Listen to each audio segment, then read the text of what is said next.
अल्हम्दुलिल्लाहि रब्बिल आलमीन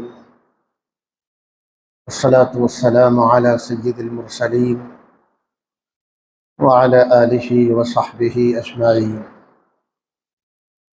अम्मा बअदु फ़अऊज़ु बिल्लाहि मिनश शैतानिर रजीम। बिस्मिल्लाहिर रहमानिर रहीम। लक़द कान लकुम फ़ी रसूलिल्लाहि उस्वतुन हसनह व क़ाला अन्नबिय्यु सल्लल्लाहु अलैहि वसल्लम खैरुकुम खैरुकुम लिअहलिहि व अना खैरुकुम लिअहली। सुब्हान रब्बिक रब्बिल इज़्ज़ति अम्मा यसिफ़ून व सलामुन अलल मुरसलीन वल्हम्दुलिल्लाहि रब्बिल आलमीन। दोस्तों और बुज़ुर्गों, हर इंसान की ज़िंदगी के दो हिस्से होते हैं। ज़िंदगी का एक हिस्सा प्राइवेट लाइफ कहलाता है और ज़िंदगी का दूसरा हिस्सा पब्लिक लाइफ कहलाता है। प्राइवेट लाइफ और पब्लिक लाइफ, अगर मैं और आप अपनी ज़िंदगी का जायज़ा लें तो हमें बहुत डिफरेंस मालूम होगा। बाहर हम अलग रहते हैं, अंदर अलग रहते हैं। लोगों के सामने जीने का अंदाज़ अलग रहता है, बीवी बच्चों के साथ वक्त गुजारने का अंदाज़ अलग होता है।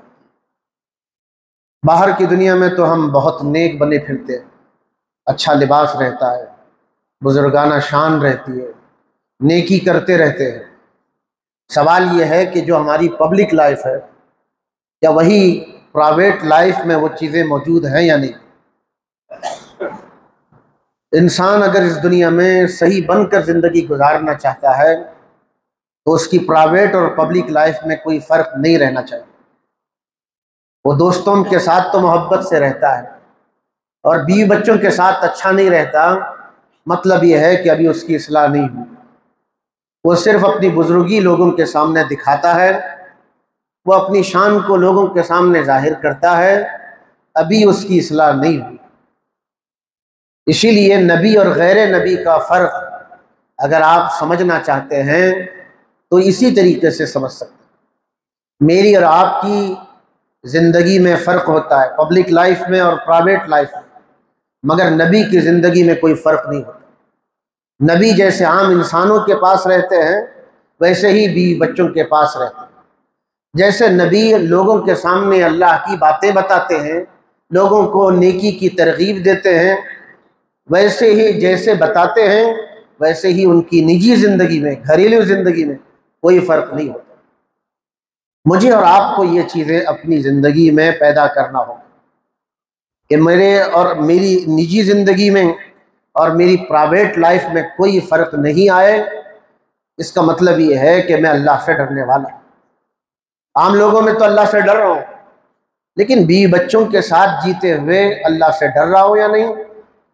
और ये बात तो याद रखने की है, इंसान की असल हकीकत घर वाले जानते हैं, बाहर वाले नहीं जानते। क्योंकि बीवी शौहर के राज को छुपाती है, कमज़ोरियों को छुपाती है, इसलिए हमारी हकीकतें बाहर आई भी नहीं। हमारे बीवी बच्चे हमको जितनी अच्छी तरह जानते हैं, दुनिया वाले नहीं जानते। इसीलिए देखें, मैं और आप अपनी प्राइवेट लाइफ को छुपाते हैं, पैगंबर छुपाते नहीं। पढ़िए बुखारी और मुस्लिम और सारी हदीसें पढ़िए। अल्लाह के नबी ने जैसे तमाम आम लोगों को ये कहा था, जैसे तुम मुझे करते देखो लोगों से बयान करो, जो तुम कहते हुए देखो उसे याद रखना, दूसरों तक पहुंचाना। इसी तरह अल्लाह के नबी ने अपनी तमाम बीवियों को, अपने घर में काम करने वाले खादिमों को ये बता दिया था कि ये जो मेरी प्राइवेट लाइफ है, घर की ज़िंदगी है, छुपाना नहीं। जो मुझे घर में करते हुए देखें और जो घर में मुझे कहते हुए देखें, बिला ताअम्मुल सबके सामने बयान करना। इसीलिए हमारे नबी सरकार दो आलम सल्लल्लाहु अलैहि वसल्लम की पूरी ज़िंदगी हमारे पास महफूज है। ये नहीं कह सकते कि हुजूर की बाहर की ज़िंदगी है, अंदर की ज़िंदगी मालूम नहीं। कितनी रिवायतें हज़रत आयशा से हमें मिलती हैं, हज़रत मैमूना से मिलती हैं, हज़रत अनस इब्न मालिक से मिलते हैं। ये कौन लोग हैं ये घर वाले लोग हैं। हज़रत आयशा की जितनी रिवायतें हैं वो घर के अंदर के हालात बता रही हैं, अल्लाह के नबी सल्लल्लाहु अलैहि वसल्लम घर में कैसे रहते थे। सवाल ये है कि एक दीन का दाई जो दूसरों को सादगी, कुर्बानी की दावत दे रहा है, उसकी निजी और प्राइवेट ज़िंदगी में वो चीज़ें कितनी मौजूद हैं वो भी बच्चे जानते हैं। मैं लोगों को नमाज की तरफ बुलाऊं, पूरी दुनिया में दीन को कायम करने का निज़ाम बनाऊं। सवाल यह है कि जो दीन का दाई है वो खुद अपने अंदर, अपने बीवी बच्चों में कितना दीन कायम करना चाहता है। वहाँ इंसान की असल हकीकत और असल फ़िक्र का पता चलता है। अगर मेरे नज़दीक नमाज अहम है तो मैं बीवी बच्चों को भी जगाऊंगा। अगर मेरे नज़दीक दीन इम्पॉर्टेंट है, जैसे हम मस्जिदों में खुदा का दीन फैला रहे हैं, वैसे ही हम अपने घरों में दीन कायम करने वाले बने। इसीलिए हुजूर को देखें आप, जो नमाज की पाबंदी आप आम लोगों में कर रहे हैं वो पूरी पाबंदी आप घर में भी कर रहे हैं। जिस सादगी और ज़िंदगी गुजारने का जो तरीक़ा आम लोगों को बता रहे हैं वो अल्लाह के नबी अपने घर में अपनी बीवियों के सामने करके दिखा रहे हैं। दोस्तों, असल ज़िंदगी का राज यही है कि मैं सही हूँ या गलत, मैं दो रंगी हूँ कि एक रंग, मेरे अंदर असल दीन का रंग चढ़ा है या नहीं। मुझे पब्लिक लाइफ और प्राइवेट लाइफ पर गौर करना पड़ा। आज की इस मजलिस में हमें यही समझना है कि अल्लाह के नबी सल्लल्लाहु अलैहि वसल्लम घर में क्या करते थे, कैसे रहते थे। दो तीन बातें आज की मजलिस में हम समझने की कोशिश करें। अल्लाह के नबी सल्लल्लाहु अलैहि वसल्लम अपने घर में नमाजों की बड़ी कसरत किया करते। ये समझने की बात है। आज हम नमाजें मस्जिद में तो पढ़ते हैं, इतने बड़े मजमे में कि कौन ऐसे लोग हैं जो घर में नमाज पढ़ते हैं। हमारी नमाजें मस्जिद में तो होती हैं, हम नफल नमाजें घरों में कितनी पढ़ते हैं। अल्लाह के रसूल को देखें आप, अल्लाह के रसूल जिस कैफियत के साथ मस्जिद में नमाज पढ़ रहे हैं उससे अच्छी कैफियत के साथ घर में नमाजें पढ़ रहे हैं। दिन के मुख्तलिफ औकात हमारे नबी मुख्तलिफ मौक़ों पर नफल नमाजें घर में पढ़ने का एहतमाम करते।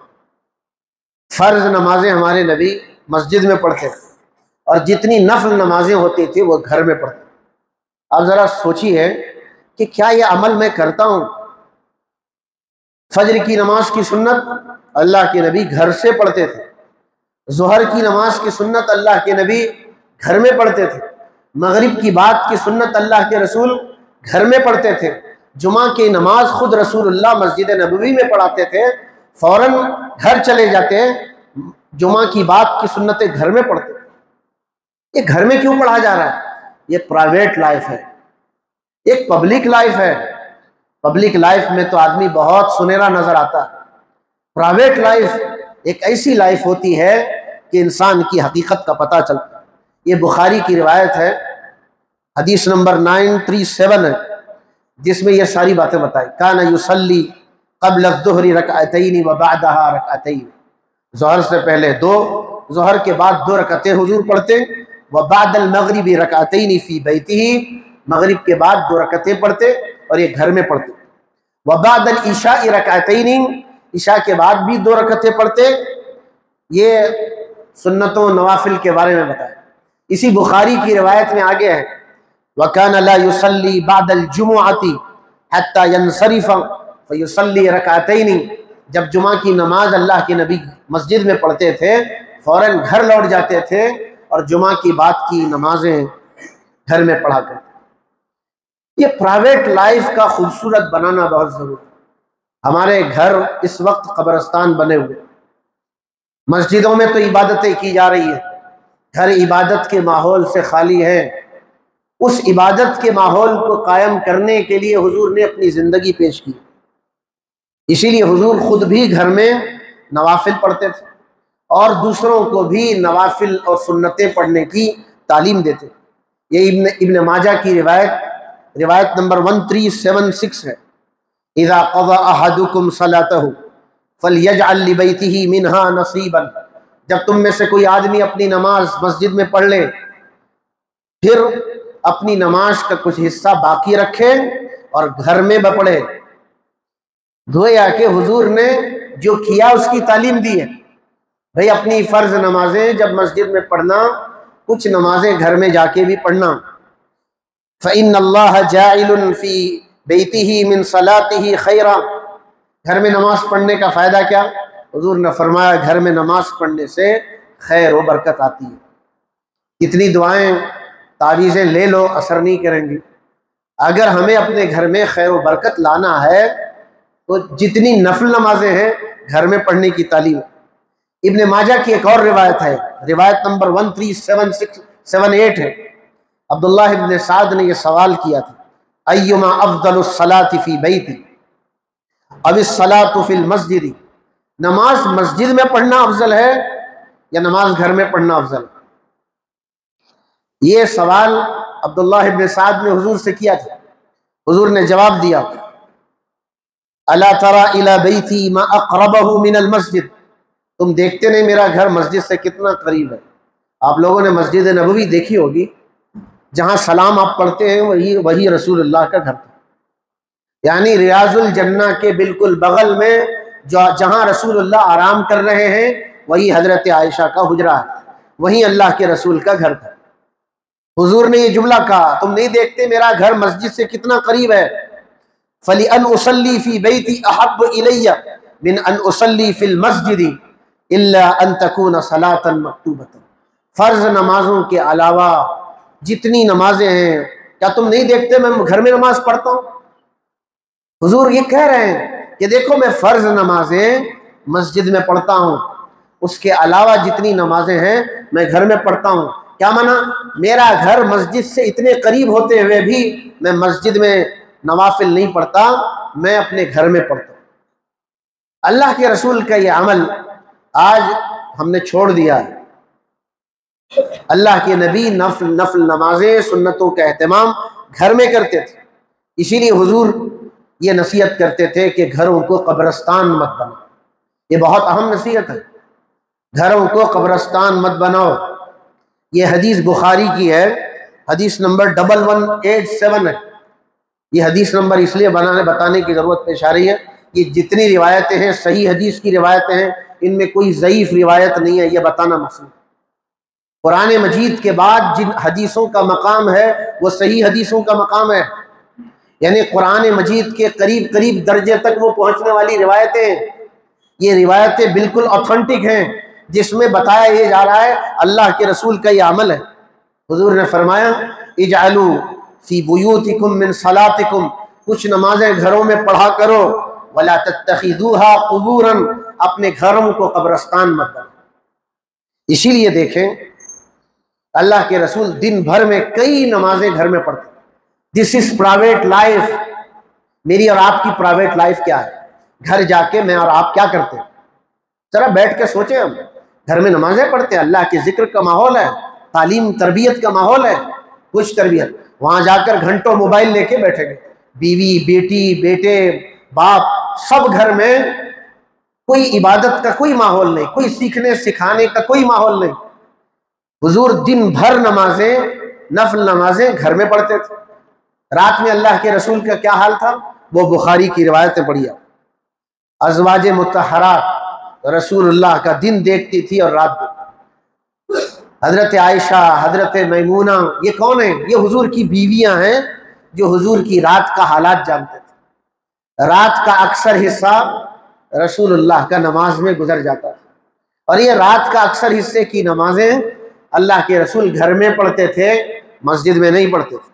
हजरत मैमूना जो हुजूर की बीवी हैं, अज़वाज मुतहरात में से कहती हैं, कान नबी युसल्ली व अना इला जंबिही नाइमतुन, रात के अंधेरे में रसूलुल्लाह नमाज पढ़ते थे, मैं हुजूर के करीब सोया करती थी। ये हमारे नबी थे। हजरत आयशा का बयान है, कान युसल्ली वही बैनहु व बैनल क़िबलति अला फ़िराशि अहलिही, रात की तन्हाई में हुजूर नमाजें पढ़ते थे, हुजूर के और क़िबले के दरमियान मैं सोया करती थी। यानी घर इतना छोटा था, सोने के लिए घर में जगह नहीं थी, हुजूर नमाज पढ़ते थे तो हुजूर के और क़िबले के दरमियान मैं आराम किया करती थी। जब हुजूर को सजदा करना होता था, हुजूर मेरे पैरों पर हाथ रखते तब मैं पैर खींच ली थी और फिर हुजूर सजदा किया करते थे। और हुजूर की नमाज कैसी होती थी, कितनी देर खड़े रहते थे, कितना लंबा रुकू था, कितना लंबा सजदा था। अगर आप सुनना चाहते हैं सही सनद के साथ, ये रिवायतें हैं जिसको इमाम बुखारी ने नकल किया। बुखारी की हदीस नंबर 1123 में बताया। ये रिवायत भी हजरत आयशा से। हजरत आयशा का माना क्या, ये रात देखती थी अल्लाह के रसूल, कान युसल्ली 11 रकअतन, रात के अंधेरे में अल्लाह के रसूल 11 रकअतें पढ़ते थे। कानत तिल्क सलातहु, ये हुजूर की नमाज थी। यसजुदु सजदत मिन ज़ालिका क़द्र मा यक़रअु अहदुकुम 50 आयतन। हुजूर अपनी नमाज कितनी लंबी पढ़ते थे नहीं बता, एक सजदा कितना करते थे। हुजूर रात की नमाज में एक सजदा इतना लंबा करते थे जितना तुम कुरान की 50 आयतें पढ़ सकते हो। यानी 50 आयतें तिलावत करने के बकदर अल्लाह के रसूल रात की नमाजों का एक सजदा किया करते थे। इसलिए हजरत आयशा पूछा करती थी, या रसूल अल्लाह, इतना काम आप करते हैं, दिन में लोगों को अल्लाह की तरफ बुलाते हैं, दिन भर नमाज की कसरत ही ऐसा करते हैं, रात की तन्हाई में बीवियों के पास आप आते हैं, घर में आप रहते हैं, तब भी अल्लाह को आप पुकारते हैं। याद रखिए दोस्तों, असल मोमिनाना जिंदगी है ये जिंदगी मेरे और आपसे खाली है, झूठी जिंदगी हम गुजार रहे हैं, असल इबादत से खाली जिंदगी गुजार। हजरत आयशा की रिवायत को इमाम बुखारी ने नकल की। हदीस नंबर 4837 है, कान यक़ूमु मिनल लैली हत्ता ततफत्तर क़दमाहु। हुजूर इतना लंबा खड़े होते थे कि पैरों पर वरम आ जाता, सूज जाते थे। हजरत आयशा पूछती, लिमा तस्नउ हाज़ा, या रसूल अल्लाह, आप ऐसी नमाजें क्यों पढ़ते हैं? वक़द ग़फ़रल्लाहु लक मा तक़द्दम मिन ज़ंबिका व मा तअख़्ख़र, आप तो बख्शे बख्शाए हैं, अल्लाह के आप नेक बंदे हैं। तो हुजूर ये फरमाते थे, अफ़ला उहिब्बु अन अकून अब्दन शकूरा, क्या मैं ये पसंद नहीं करूँगा कि मैं अल्लाह का शुक्रगुजार बंदा बनूं। यकीन मानिए, अल्लाह के नबी का घर कितना छोटा था और आज मेरा घर कितना बड़ा है। हुजूर उस हालत में रहकर ये कह रहे हैं कि अल्लाह की मुझ पर जो नेमतें हैं, क्या मैं शुक्रगुजार बंदा ना बनूं। ये अल्लाह के नबी का पहला अमल था जो घर में करते। इसलिए हमें भी इरादा करना है, घर में क्या करना है, घर का पहला काम नमाजें घर में पढ़ना है, इससे घर का माहौल बदलना शुरू। दूसरा काम जो अल्लाह के रसूल घर में किया करते थे वो दुआओं का एहतमाम है। दुआएं सिर्फ मस्जिद में नहीं की जाती, दुआएं सिर्फ बड़े बड़े मजमों में इज्तिमात में नहीं की जाती। भाई दुआ की जगह तो प्राइवेट लाइफ है। ये प्राइवेट लाइफ में करने की क्या क्या चीजें हैं, प्राइवेट लाइफ में करने की चीजों में हुजूर ने जो करके बताया है वो दुआओं का एहतमाम। मुख्तलिफ औकात में अल्लाह के रसूल दुआएं करते थे। सूरज निकल रहा है, दुआ कर रहे हैं, सूरज डूब रहा है, दुआ कर रहे हैं, सुबह हो रही है, दुआ कर रहे हैं, शाम हो रही है, दुआ कर रहे हैं, बारिश बरस रही है, दुआ कर रहे हैं, हवाएं तेज चल रही है, दुआएं कर रहे हैं, बिजलियां कड़क रहे हैं, हुजूर दुआएं कर रहे हैं। बैतुल खला जा रहे हैं, दुआ पढ़ते हुए, आ रहे हैं दुआ करते हुए, बिस्तर पर जा रहे हैं दुआ करते हुए, बेदार हो रहे हैं दुआ करते हुए, खाने से पहले दुआ, खाने के बाद दुआ। ये क्या है भाई, प्राइवेट लाइफ है। हुजूर ने मुझे और आपको बताया प्राइवेट लाइफ का अगर कोई मॉडल चाहते हो, ये रसूलुल्लाह का मॉडल। एक बंदा खुदा से कितना जुड़ा हुआ है, उसका दिल कितना जुड़ा हुआ, कैसे मालूम करेंगे? उसकी जबान से हमेशा दुआएं निकलती रहना चाहिए। इसीलिए आज देखिए अरबों में जो कुछ चीजें आज बाकी हैं रसूलुल्लाह के जमाने की, उनमें से एक दुआओं का। अल्हम्दुलिल्लाह, माशाअल्लाह, सुभान अल्लाह। आज आप लोगों में से कोई अरब में रहे होंगे, माशाअल्लाह, सुभान अल्लाह, अल्हम्दुलिल्लाह। अरबों की जबानों पर ये जो दुआओं की चीज है, ये अल्लाह के रसूल और सहाबा का अमल है। आज दुआओं का माहौल हमारे घरों में प्राइवेट लाइफ में खत्म हो गया। बुखारी की वो रिवायतें पढ़े 6319 जिसको इमाम बुखारी ने नकल किया, और ये बयान हजरत आयशा का है। हजरत आयशा घर के बाहर की जिंदगी नहीं देखती थी, वो घर के अंदर की जिंदगी देखती थी। हजरत आयशा कहती हैं, जब अल्लाह के रसूल बिस्तर पर आते थे तो कुल अऊज़ु बिरब्बिल फलक, कुल अऊज़ु बिरब्बिन नास पढ़ते थे, सीधे हाथ पर दम करते थे, फिर पूरे बदन पर फेरते थे। ये प्राइवेट लाइफ है अल्लाह के रसूल की। मैं तो सोते वक्त दुआ पढ़े बगैर ही सो जाता। कहाँ मेरा अल्लाह से ताल्लुक है? सोते वक्त भी मुझे अल्लाह याद नहीं आ रहा।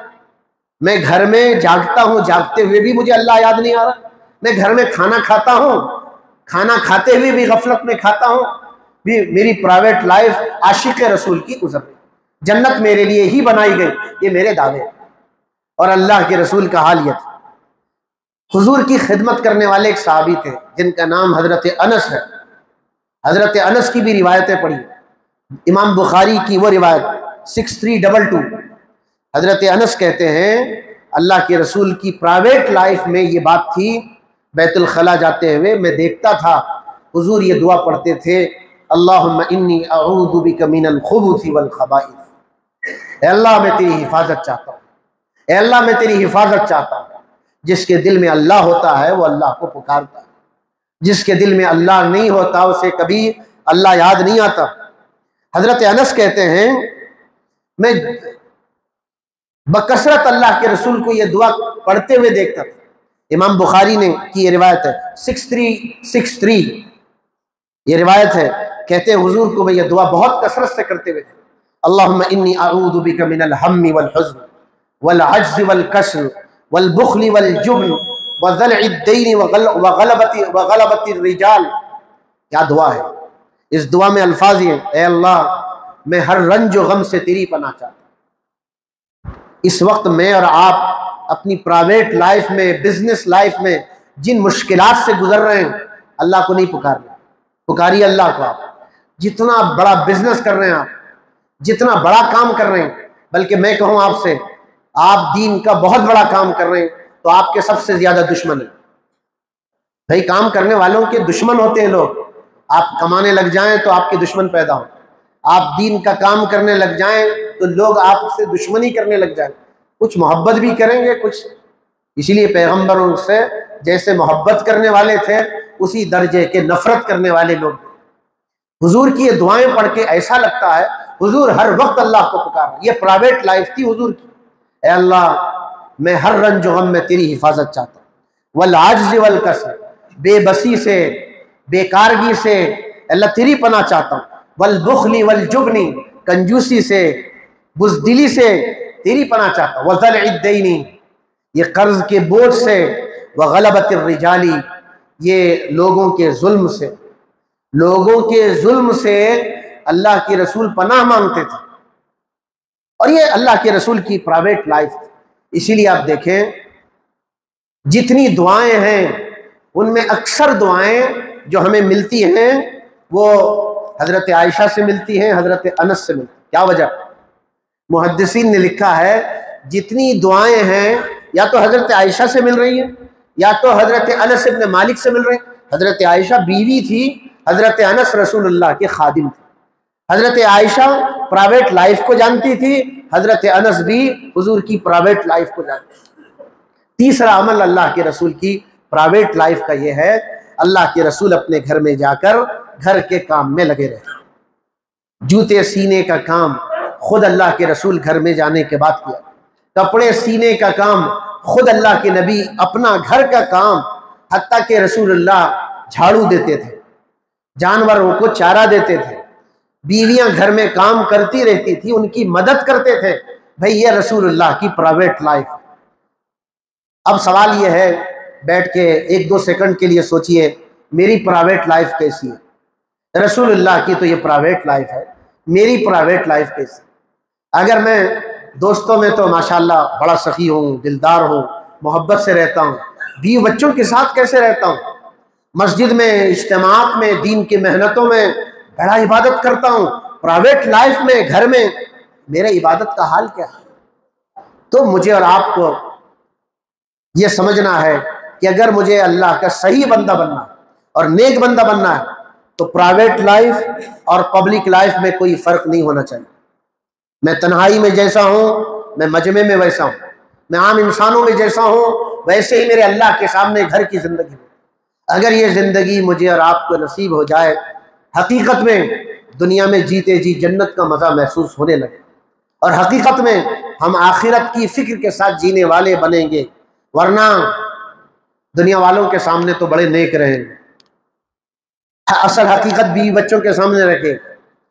याद रखें, अपने लिबास से, अपने ज़ाहिरी अमाल से हम मखलूक को तो धोखा दे सकते हैं, खालिक को धोखा नहीं दे सकते, अपनी बीवी बच्चों को भी धोखा नहीं दे सकते। इस धोखे से निकलें, अपनी ज़िंदगी को सादी बनाएं, यक रंगी पैदा करने की कोशिश करें।